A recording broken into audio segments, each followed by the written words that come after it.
Traffic জ্যামের ভিতরে আছি, বাট স্লো ট্রাফিক চলছে।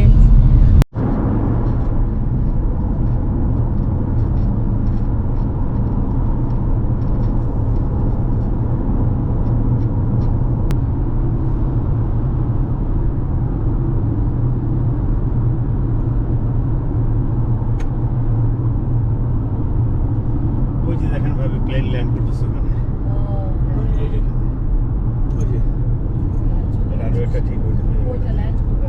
হ্যাঁ, এগুলো ডোমেস্টিক।